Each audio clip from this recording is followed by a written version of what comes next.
Әлемдегі алып тіршілік иелері.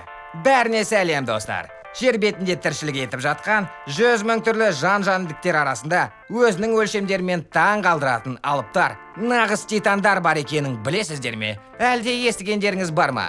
Олардың үлкендігі ежелгі птеродактиль, мегалодон, тіпті тиранозаврдан да кем емес.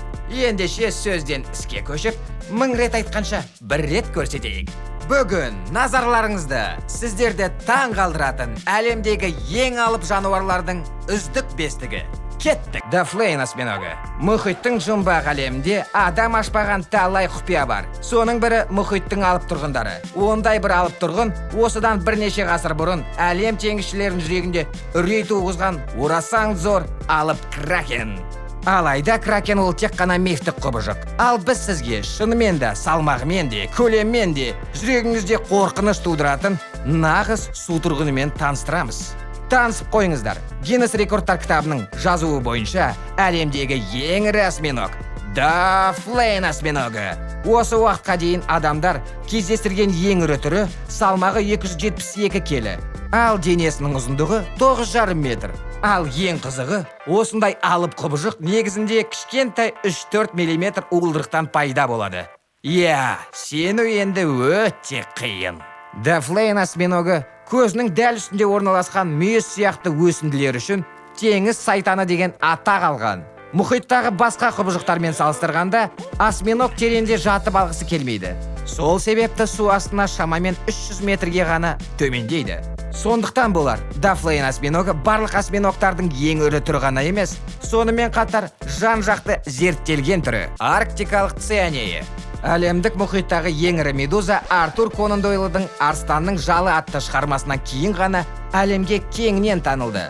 Кітап кейіпкері арктикалық цианеяға ұрынып, одан соң ауруға ұшырап көз жұмады. Бірақ шын мәнінде шығармаларда цианеяның зияны туралы асыра айтылған. Өйткені шын өмірде цианея адамды өлтірмек түгіл, денсаулығына да айтарлықтай зиян келтіре алмайды. Дегенмен оның өлшеміне толықтай тоқталсақ, 1870 жылы табылған цианеяның денесі бойы 2 метр, аяқ қолдардың ұзындығы 36 метр, қоңырауының диаметрі 2,5 метр, ал қармауыштардың ұзындығы 45 метр. Бұл өлшемдер әлемдегі ең үлкен жануар көк киттің өлшемдерінен әлде қайда көп. Бір қызығы, цианеяның мекені солтүстікке жақындаған сайын ұлғая түседі. Атлант және Тынық мұхитының барлық солтүстік теңіздерінде мекендейтін осы медузалар уақыттың көп бөлігін судың бірінші қабатында өткізеді. Алайда жыртқыш болғандықтан цианеялар қармауыштардың күмбез астындағы үлкен ау сияқты дайындап, планктондар мен басқа да медуза сияқты жәндіктерді аулайды. Гаур бұқасы. Әдетте шөп қоректі алып жануарлар, олар пілдер, мүйізтұмсықтар және жирафтар деп ойлаймыз. Алайда осындай айрықша ірі алыптардың бір өкілі үндінің гаур бұқасы. Биіктігі 3 метрге жететін гаур шынымен де өте ірі жануар. Сонымен қатар әлемдегі ең ірі жабайы сиыр саналады. Ірі денелі, мүйіздері орасан үлкен жануар Үндістанның бетке ұстар титаны болып саналады. Гаур ормандар мен жазықтарда ешбір кедергіге қарамай жүріп өте алады. Тіпті арасында бау-бақшалар да жайпайды. Бұл титан мегафаунаның арасында ең жуасы. Алайда қатты ашуланса, қарсыласын оңдырмай тастайтыны белгілі. Бір кездері өзіне шабуыл жасаған жолбарысты тіпті жерге тыққан. Салмағы 1600 келі болса да, ешқандай сыртқы қауіп төніп тұрмаса да, бұл жануарлар түрі жоғалып кетудің алдында тұр. Ратуфа тиыны. Бұл сүйкімді жануардың бірнеше атауы бар. Азия алып тиыны, алып тиын немесе жай ғана ратуфа. Қалай болған жағдайда тиынның бұл түрі әлемдегі ең ірі тиын саналады. Егер сіз жай тиын мен ратуфаны салыстыратын болсаңыз, оның үлкендігі сізді әбден таңғалдырады. Ратуфаның орташа бойы құйрығының ұшына дейін 1,5 метр, ал салмағы 3 кило. Тағы бір қызығы, оның құйрығы өз бойының таза ұзындығымен бірдей. Сонда құйрықсыз қарайтын болсаңыз, ұзындығы 1 метрге жуық алып нағыз кемірткішті көресіз. Қызық па?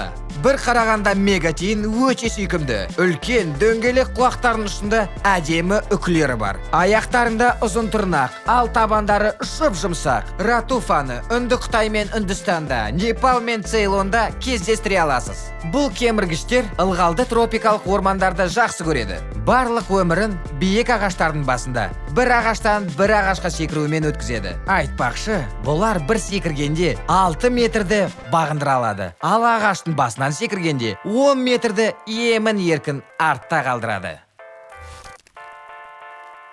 Голиаф бақасы. Оның үлкен ер адамның алақанымен бірдей табандарын, үй мысығымен бірдей салмағымен елестетіп көріңіз. Бұл бақаны қолында ұстап көргендер, сулы құммен толтырылған шарды ұстап тұрған сияқтысың деп суреттейді. Голиаф бақасы Камерун мен Экваториялық Гвинеяның тропикалық ормандарының түкпірінде орналасқан өзендердің жағасында тіршілік етеді. 30 сантиметрлік бойы, 3 келілік салмағы болса да, бақаның бұл түрі басқа туыстарынан қатты ерекшеленбейді. Керісінше, сондай баяу және епсіз. Бірнеше рет секіргеннен кейін шаршап қалады. Сонымен қатар, олар өздерінің алып көлемі кесірінен жеке коллекционерлер мен зообақтардың негізгі нысанына айналған. 10 жыл ішінде мыңдаған бақалар ақшқа шығарылды. Оған негізгі себеп Голиаф бақаларының арасында секіруден жарыс ұйымдастыру. Сондықтан бұл бақаның санын арттыру үшін соңғы жылдары қолдан жасанды көбейту әрекеттері жасалып келе жатыр. Ал сіздер осы аталған жануарлардың тым болмаса біреуін өз көздеріңізбен көргендеріңіз бар ма? Егер көргендеріңіз болса, бізге де айта отырыңыздар. Сау саламат.